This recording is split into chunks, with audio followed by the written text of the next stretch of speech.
नमस्कार, आप देख रहे हैं हल्ला बोल टीवी। मैं हूं असद अली।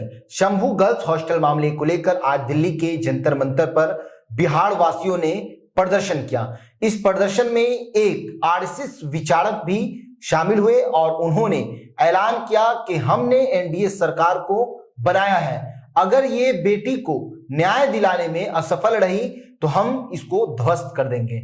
पर दिल्ली के जंतर मंतर पर और क्या कुछ हुआ इस प्रदर्शन में, आइए इसको विस्तार से समझते हैं हल्ला बोल टीवी के संपादक दीपक शर्मा से। देखिए, आज जंतर मंतर पर बड़ी संख्या में बिहार से लोग पहुंचे जी, और दिल्ली एनसीआर में रहने वाले बिहारी भी पहुंचे जी, और मांग की कि बिहार में जो शंभू गर्ल्स हॉस्टल में जो बेटी की मौत हुई है, बेटी की जान ली गई है और उसके साथ गलत काम हुआ है, इस मामले में दोषियों की तुरंत गिरफ्तारी की जाए।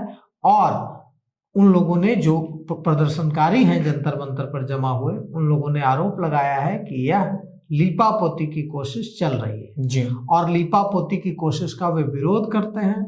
और उन्होंने इसमें ब्रह्मेश्वर मुखिया की बहू भी शामिल हुई हैं, आरएसएस के जो विचारक की आपने बात की वो भी शामिल हुए हैं और कई नेता भी शामिल हुए हैं।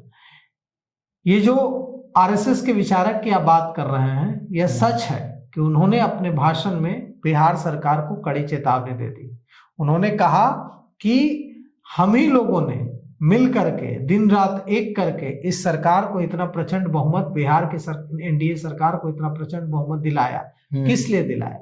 ताकि जंगल राज वापस ना आए, बेटियां सुरक्षित रहें। लेकिन अगर यह सरकार बेटियों को सुरक्षा देने में नाकाम रहेगी और प्रचंड बहुमत के अहंकार में चूर रहेगी तो हम ही ने बनाया है, हम ही इस सरकार को ध्वस्त कर डालेंगे। तो हम आपको सुनाते हैं कि वहां क्या कुछ हुआ। ग्राम लारी से जो जहानाबाद का ही एक बहुत प्रतिष्ठित गांव है, वहां से आए हुए श्री राकेश जी जो समाजसेवी भी हैं और आरएसएस के ये संयोजक भी हैं, जिनकी एक शाखा है जो बिहार में शासन कर रही है, आरएसएस की शाखा, इसे राजनीतिक शाखा कहते हैं। और उन्हीं शाखा के मंत्रियों के मातहत ये सब कुछ हुआ। तो ऐसे राकेश जी को मैं मंच पर आमंत्रित करता हूं, आए और अपनी बातों को रखें। धन्यवाद। कितना आप यानी कि दीजिए, भेजना है उसको, दीजिए ना, भेजना है हमारा व्हाट्सएप पर दीजिए ना, दीजिए ना, लाइक फिर अधिक कीजिएगा इतना हमको। दुखद कार्यक्रम जो हमारे परिवार के साथ घटना घटी है, इस कार्यक्रम में दिल्ली में इस धरना के आयोजन करने वाले आयोजनकर्ता को हम शुभकामना देते हैं। और इस कार्यक्रम में आए हुए सब तमाम अपने काम को छोड़कर, बहुत से लोग बिहार से भी आए हैं। अभी गार्जियन हमारा परिचय कराए कि आरएसएस से हैं, तो भाई ठीक है आरएसएस से हैं, लेकिन जब हमारा जमीर जिंदा है और हमारे लोग भी अन्याय करेंगे तो आवाज तो उठाना पड़ेगा। एक कहा जाता है कि सच कहना अगर बगावत है तो हमें बागी मान लीजिए, ये कहने में हमें कोई आपत्ति नहीं। आज जिस तरह का जघन्य कांड हुआ है और जिस तरह से हम आज के बखूबी 4 महीना पहले हम सब ने मेहनत करके उसी सरकार को बनाया है और उस सरकार से हम लोगों को न्याय मांगने की आवश्यकता पड़ रही है, इससे बड़ा दुर्भाग्य कुछ नहीं हो सकता। आज जिस तरह का घटना घटा छात्रा के साथ, कोई भी मेरी बेटी हो, आपकी बेटी हो, किसी की बेटी हो, हम हॉस्टल में रखते हैं और 3 दिन बीमार रहे और हॉस्टल संचालक इसका सूचना भी न दे, और उसके बाद जिस तरह की घटना घटी सर्वविदित है। और सरकार जिस तरह से लीपापोती कर रही है, आज हम लोगों को कहा गया कि जंगल राज के खिलाफ ये सुशासन की सत्ता है, लेकिन एक तरफ अगर हम लोग देखेंगे तो जंगल राज के तमाम जंगली लोग इसी बिहार की सरकार में शामिल है, आज मंत्री बना हुआ है, अध्यक्ष बना हुआ है। और सबसे ज्यादा दुर्भाग्य के साथ कहना पड़ता है कि ऐसे लोग भारतीय जनता पार्टी में हैं, चाहे वहां का गृह मंत्री हो, चाहे वहां का अध्यक्ष हो, चाहे वहां का जो भी हो, सब राजद से आए हुए लोग हैं। एक तरफ आप कहते हैं कि वो जंगल राज था, तो तमाम जंगली लोग यहाँ आकर कौन सा न्याय काम कर रहे हैं। ये दर्दनाक घटना का जांच का लीपापोती किया जा रहा है। पुलिस ने तमाम सबूत को गायब कर दिया है। इसके बाद कह रहा है कि एसआईटी जांच कर रहा है, इसके बाद कह रहा है कि हम सीबीआई को देने जा रहे हैं। क्या मैं पूछना चाहता हूँ अब अपने सभी बंधु बांधवों से कि क्या सीबीआई ने किसी जांच का आज तक के जांच को पूरा किया है? हमारे रणवीर सेना प्रमुख परमेश्वर मुखिया जी के जांच का क्या हुआ? उनकी पुत्रवधू अभी सामने बैठी हुई हैं। सुशांत सिंह राजपूत का क्या हुआ? कई जांच उसके चक्कर में फंसा हुआ है जो 10 साल 15 साल चल रहा है। ये जांच को बरगलाने की साजिश है। ऐसा साजिश हम नहीं होने देंगे। हाल में हम लोगों ने पिछला 3 फरवरी को पीड़िता के गांव से लेकर के जहानाबाद डीएम मुख्यालय तक हम लोगों ने पैदल मार्च निकाला था। मात्र हम लोग मीटिंग किए, 3 दिन उस पर काम किए। लगभग 20-22-24 हजार लोग जुटे उस कार्यक्रम में। मतलब 25 किलोमीटर की यात्रा में हम लोग कभी कल्पना भी नहीं किए थे कि इतने संख्या में लोग वहां जुटेंगे। ऐसा नहीं आज हम लोग दिल्ली में धरना दे रहे हैं, ये बंद नहीं होगा। आने वाले दिन में हम विधानसभा घेराव करेंगे और बिहार बंद बुलाएंगे। ऐसे गूंगी बहरी निकम्मी सरकार को हम सुनाने का काम करेंगे। हमारी आवाज को सुनना होगा और हमें न्याय देना होगा। और न्याय नहीं दीजिएगा तो न्याय लेने के लिए भी हम आगे बढ़ेंगे।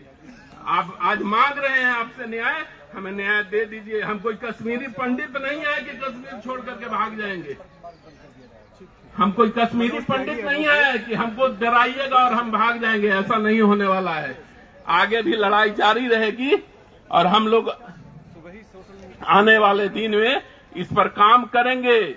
ये आज हम लोग दिल्ली में बैठे हैं, हम आपसे न्याय मांग रहे हैं। केंद्र सरकार से हम आग्रह करना चाहते हैं कि बिहार सरकार से हमें न्याय दिलवाने का काम किया जाए। ये बंद नहीं होने वाला है। आगे वाले दिन में हम लोग अभियान को तेज करेंगे। इसी के साथ धन्यवाद। जय हिंद। तो देखिए, सिर्फ ऐसा नहीं है कि 1-2 पार्टी के लोग वहां पहुंचे हुए हैं।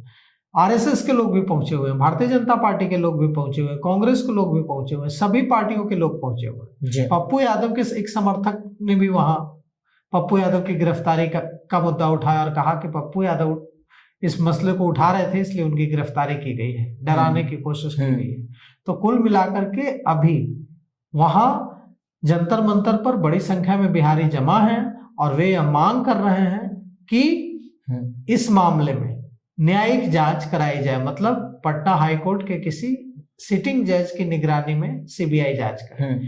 बिहार सरकार ने पहले ही सीबीआई जांच की सिफारिश कर दी है, लेकिन पीड़िता के परिजनों का कहना है कि कई मामलों में सीबीआई ने बिहार के मामलों में जब जांच शुरू की है, जैसे नवरूणा हत्याकांड, जैसे बॉबी हत्याकांड, जैसे शिल्पी गौतम हत्याकांड, तो सालों साल जांच चली है और फिर नतीजा 0 निकला है। इसलिए वे अकाउंटेबिलिटी के साथ जांच चाहते हैं। वे चाहते हैं कि न्यायिक निगरानी में, मतलब पटना सुप्रीम कोर्ट या पटना हाई कोर्ट के किसी सिटिंग जज की निगरानी में, मॉनिटरिंग में, देखरेख में जांच हो। उनकी यह मांग है और उनकी यह भी मांग है कि इस मामले से जुड़े जिन लोगों पर क्लियर कट पुलिस को यह लगा है कि लापरवाही की है या सबूतों के साथ छेड़छाड़ की है, उनको भी इस मामले में एक्यूज बनाया जाए। और यह भी सवाल उठाया है वहां कि कैसे मनीष चंद्रवंशी जो शंभू गर्ल्स हॉस्टल के मकान का मालिक है, वो मनीष चंद्रवंशी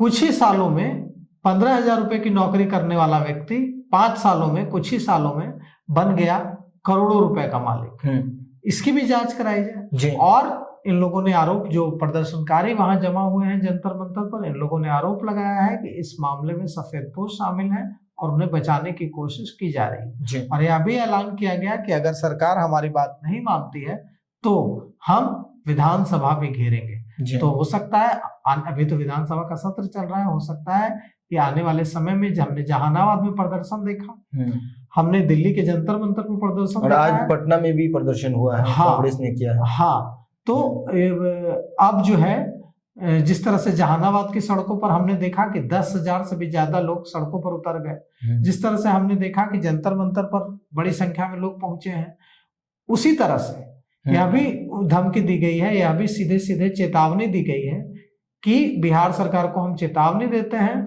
कि अगर हमारी मांगे नहीं मानी गई तो हम विधानसभा का भी घेराव करेंगे। तो जंतर मंतर पर जो आवाज गूंज रही है उसकी गूंज पटना तक पहुंच रही है और तब देखिए इस मामले में क्या कुछ होता है। जी, तो सुना आपने किस तरह से दिल्ली के जंतर मंतर पर आज बिहार वासियों का प्रदर्शन हुआ और बिहार वासियों ने कहा कि बिहार की सरकार कब इसको लेकर एक्शन में आएगी और नीट छात्रा को इंसाफ दिलाएगी। इसके लिए आरएसएस प्रचारक ने भी आवाज उठाया। इस पूरे मामले को लेकर आपकी क्या राय है, अपनी राय कमेंट्स बॉक्स में जरूर दीजिएगा। तो फिलहाल इस पेशकश में इतना ही। आई की खबरों के लिए बने रहे हल्ला बोल टीवी के साथ। धन्यवाद।